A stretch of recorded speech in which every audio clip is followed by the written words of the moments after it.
I noticed the silverware trembling before I even registered her voice. A faint metallic shiver across the table just as my mother leaned in and said, "Avery, we only keep you around out of courtesy. Don't make the night longer than it needs to be." Jason chuckled into his whiskey. Brielle fixed her hair in her front camera. Heat crawled up my neck, but my fingers stayed still against Grandpa's ring. I stood, lifted my glass, and walked away. No one called my name, no one even blinked, but a few weeks later, they'd all be begging for my attention. Before I go any further, tell me where you're watching from, and hit like and subscribe if you've ever been dismissed by your own family. Because what happened next didn't just change my relationship with them, it changed the way I saw myself. If you're still here, let me take you back to where all of this truly began. I didn't grow up invisible, not at first. When I was 8, Grandpa Thomas woke me before sunrise at Lake Merrow and led me down the old wooden dock. The morning was cold enough to sting and the lake lay still and silver like a mirror waiting for the world to wake up. He placed a fishing rod in my hand, steadying my fingers with his own. "The lake reflects you if you're honest with it," he whispered. And for a moment, the world felt wide, quiet, and mine. I didn't know it yet, but that feeling would become something I'd spend most of my life chasing. Back home, everything was different. Our house always sounded busy, phones ringing, heels clicking across hardwood floors, Jason bragging about some achievement, Brielle posing for photos. But somehow the noise never included me. At dinner, my mother never looked up from her tablet. She plated Jason's food first, then Brielle's, discussing their schedules like she managed two prodigies. Then she'd glance at me last. "Avery, take a few bites. You look tired." No eye contact, no warmth, just an obligation. Jason smirked. Brielle took pictures, and I learned early how to quiet my breath so I wouldn't take up space. My 13th birthday was the clearest proof. I came downstairs to the smell of frosting, thinking for one hopeful second they'd remembered. But the cake was for Jason's soccer team. The house was full of people cheering for him. My mother waved at me across the kitchen, shouting, "Happy birthday, sweetheart. Grab a slice, not one candle, not one card. Just a leftover piece of a celebration that wasn't mine." That night, Grandpa took me to the old diner with the flickering neon sign. He slid a small velvet box across the table, a ring. "So you remember who you are," he said. Back then I didn't realize he was preparing me for a world that would constantly try to overwrite me. As I got older, the favoritism sharpened. When I won a school award at 15, my parents didn't come to the ceremony. They texted, "Proud of you," the generic kind you send when you forgot but want to look supportive. Later that afternoon, they posted photos from Jason's game, all smiling like the universe revolved around him, and I swallowed it. I didn't know then that every swallowed moment was stacking inside me like stones. At 17, I earned a scholarship, a big one, the kind guidance counselors celebrate. I brought the letter to my mother, hoping stupidly that this time would be different. She skimmed it and handed it back. "Lucky break," she said. "Don't waste it." The words hit harder than she knew, not because they were cruel, but because they were effortless, like diminishing me was second nature. Still, I held on to Grandpa's lake, to the dock, to the ring, to the idea that somewhere in my life I mattered. What I didn't see was that the cabin, the one place that felt like mine, was already becoming something else in my family's eyes. Not a memory, not a legacy, a resource. And resources to them existed to be used. By 19, the shift was obvious, not subtle, not imagined. The cabin hadn't changed, but the way my family treated it had. On paper, it still belonged to me. But in every conversation, I wasn't included in every plan made without my name. It had quietly transformed into the family cabin. A phrase that tasted wrong every time I heard it. One afternoon, I came home carrying groceries when I overheard Brielle in the living room, voice sugar-sweet and loud enough to reach the hallway. "I'm filming a Summer at Merrow series," she said. "The dock is so aesthetic. I might shoot the sunrise, maybe some cozy shots in the master bedroom." Elaine didn't even hesitate. "Use whatever room has the best light." My keys hung from my backpack. No one asked. No one cared. Jason walked in next, grabbed chips out of one of my grocery bags and said, "Hey Avery, can you skip the cabin this weekend? We told the Lamberts they could borrow it." "Dad said you'd get it." "My cabin?" I asked. Jason snorted. "Relax. They'll treat it better than you." He didn't stay long enough to see how hard my hand clenched around the keys, but the deepest cut came when Brielle's vlog went viral. She titled it, "My Favorite Childhood Place." The thumbnail showed her wrapped in a blanket on the porch at sunrise, the same porch where Grandpa once told me I was stronger than I believed. She filmed every corner of the cabin, the dock, the cedar chest, even Grandpa's old flannel shirt draped over a chair like a prop. She never said my name, not once. For 12 minutes, I watched my entire childhood be repurposed into content for people who didn't know the truth. And when she described Lake Merrow as our generational home, something inside me cracked, not loud, not dramatic, but sharp enough to change the shape of everything after. I didn't confront her, I didn't text, I didn't say a word, but it stayed with me. The next warning arrived during winter break. I went home and noticed the hallway photos had changed. New frames, new memories, cabin summers, holiday mornings, lake days, all with Jason and Brielle front and center. I leaned in closer, staring at a picture on the dock. Jason holding a fish, Brielle laughing, my parents smiling behind them. I remembered being there that day. I remembered standing just out of frame. That wasn't an accident. Another small cut. Another swallow.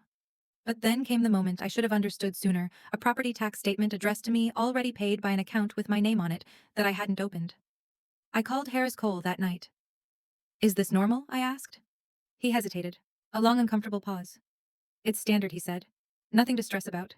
The pause told me everything he didn't. I didn't know it then, but that single hesitation was the sound of something shifting beneath my feet, the beginning of the end. The first tremor before the ground finally split open. All the small cuts, all the swallowed moments, they were no longer just memories. They were clues. And soon they were about to form a pattern too big to ignore.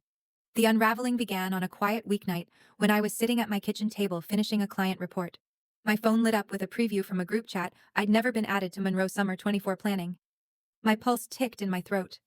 I opened the preview just long enough to see lines of messages flying back and forth, photos, voice notes, links to new furniture, all about my cabin. Then one message froze me. "We'll use Avery's key if she remembers to drop it off." Not invite Avery, not check with Avery, just use her key. They weren't even pretending anymore. I wasn't a person, I was access.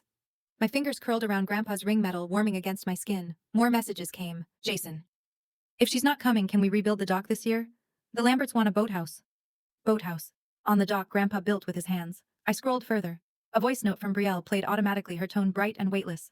"I'm picturing a sunrise coffee scene on the dock. If we extended a few feet, I could get a cleaner shot. And maybe a glass railing. Something minimal and chic. Minimal and chic. For a place their memories never built."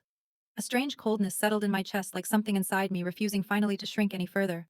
I set the phone down. The screen dimmed, but the words stayed. 2 days later, the bank email arrived. "Your joint account update is ready." I frowned. I didn't have a joint account. Curiosity slid into dread the moment I logged in. My legal name was attached to an account I had never seen before. Property tax, autopay, cabin insurance, maintenance fees. All processed for years. My hands went cold. I clicked deeper, opening old statements. I saw charges tied to seasons I hadn't even been at the cabin, payments approved under an unfamiliar signature, addresses that weren't mine, a whole financial life created using my name, but not my consent. I stared at the laptop until the words blurred. Then I grabbed my coat and walked to the downtown bank branch, needing to see something real. People stood in line, holding deposit slips, chatting, scrolling their phones like everything made sense. I felt like I was watching the world from underwater. I wasn't the responsible one in their eyes because they respected me. I was the responsible one because I was easy to exploit. I walked home slower than usual. Each block felt heavier, as if gravity had learned my name. That night, I dug through my old folders, the ones I kept out of instinct. Somewhere inside me a memory stirred, Grandpa telling me to keep everything. I didn't understand him then. I understood him now. Halfway through the stack I found it, a scanned document labeled Authorization of Property Use. I opened it. My stomach dropped. My name printed, my signature at the bottom. Except, not my signature. Not even close. Sharper angles, wrong slant, wrong pressure. A stranger's attempt at becoming me. But what made my blood run cold was the seal on the right corner. Notarized by Harris Cole, the family lawyer. The man who told me don't worry. The ringing in my ears was instant and loud. I couldn't tell if it was anger or grief or both tangled together.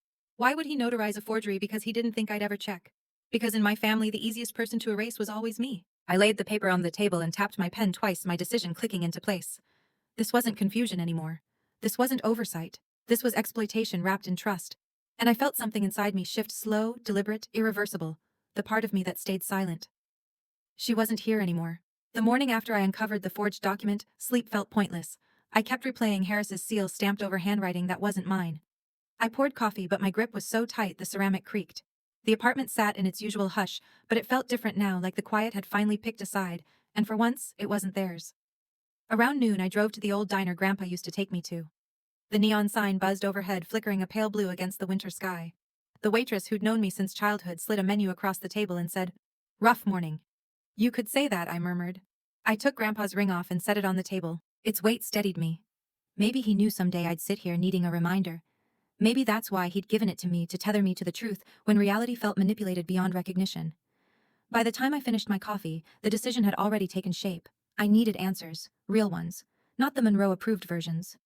That night, I packed a small bag, grabbed my keys, and drove 2 hours to Lake Merrill.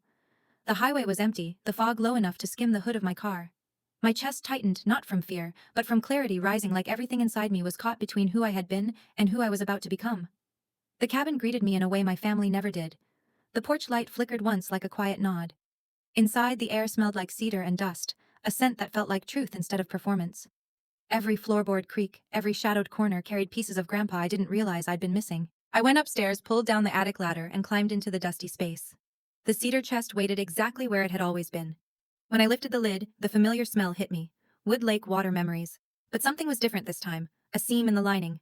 Almost invisible. I pressed it. It lifted. A hidden pocket. Inside an envelope. My name written in Grandpa's unmistakable handwriting. My hands trembled as I opened it. Avery. If you're reading this, trust your instincts. Keep every document. Keep your accounts separate. Keep the cabin safe, not as shelter but as leverage. They will try to take what isn't theirs. Leverage. Not sanctuary. Leverage. Grandpa knew. He'd known all along. But there was more. A photocopy of the deed, and a final line scribbled beneath. There are other assets they don't know about. If things ever turn, don't go to Harris. Find someone who sees you. It felt like the floor beneath me locked into place. Every swallowed moment, every quiet dismissal, every cropped photo, it wasn't random, it was a pattern. One Grandpa had predicted years before I understood the shape of it. The next morning I left the cabin with the letter zipped in my bag. The lake was silver and still reflecting the first hint of sunlight. For the first time, the mirror image didn't feel distorted. It felt like recognition. When I got home, my phone was lit up with notifications. Jason. Did you change the lock code? Elaine.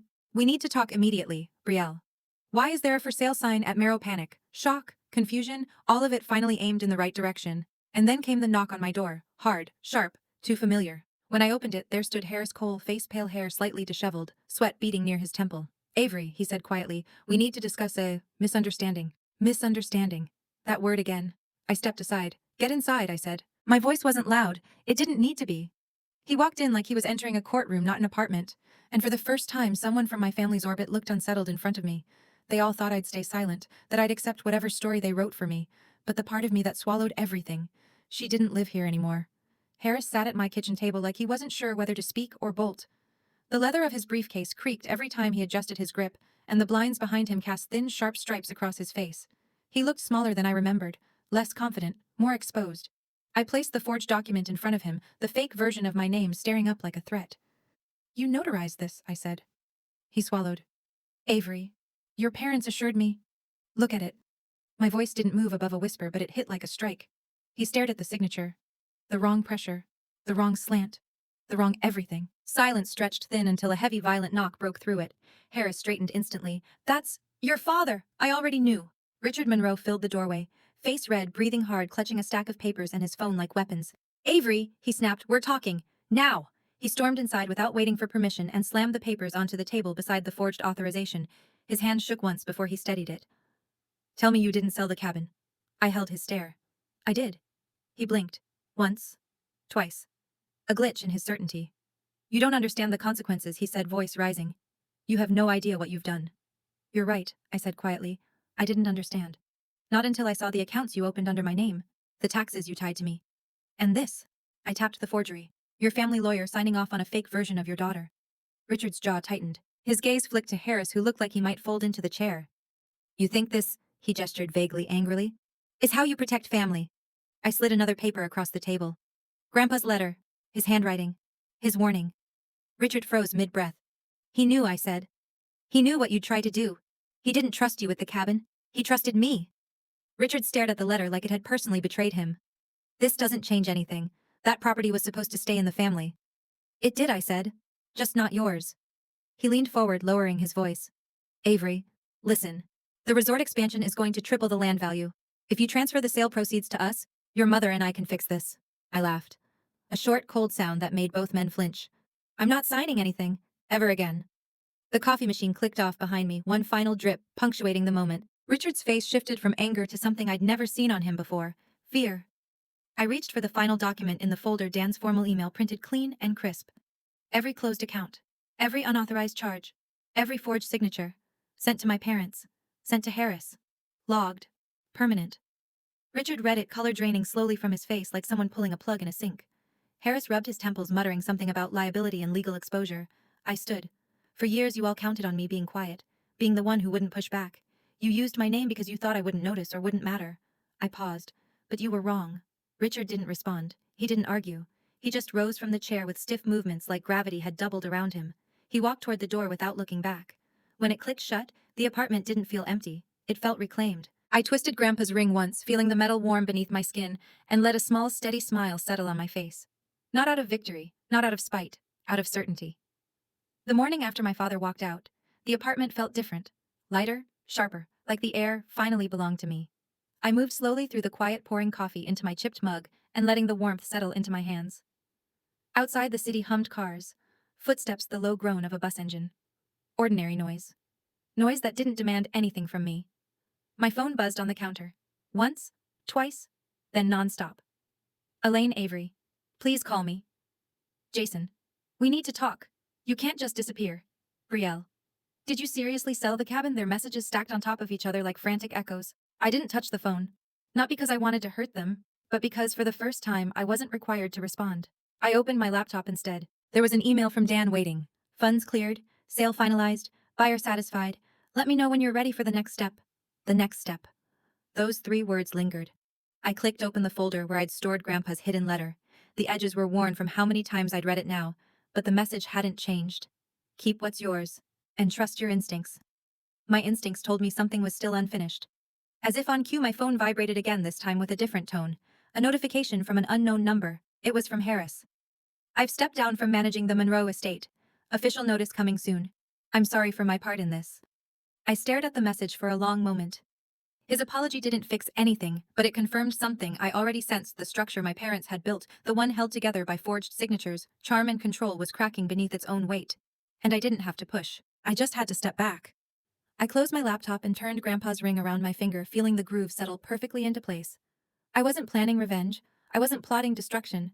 I was simply reclaiming the parts of my life they thought they owned. And somewhere beneath the calm, beneath the morning light spilling across my kitchen floor, I could feel it. This wasn't the end. Not by a long shot. If you've ever felt like the outsider in your own family, you know how heavy that silence can get. But choosing yourself, finally choosing yourself, changes everything. Your voice, your boundaries, your future. So if this story hit something familiar, if you've lived any part of it, or you're still trying to break out of it, you're not alone. Share your story in the comments, hit like, subscribe, because trust me, this kind of story doesn't end in one chapter, and neither does yours.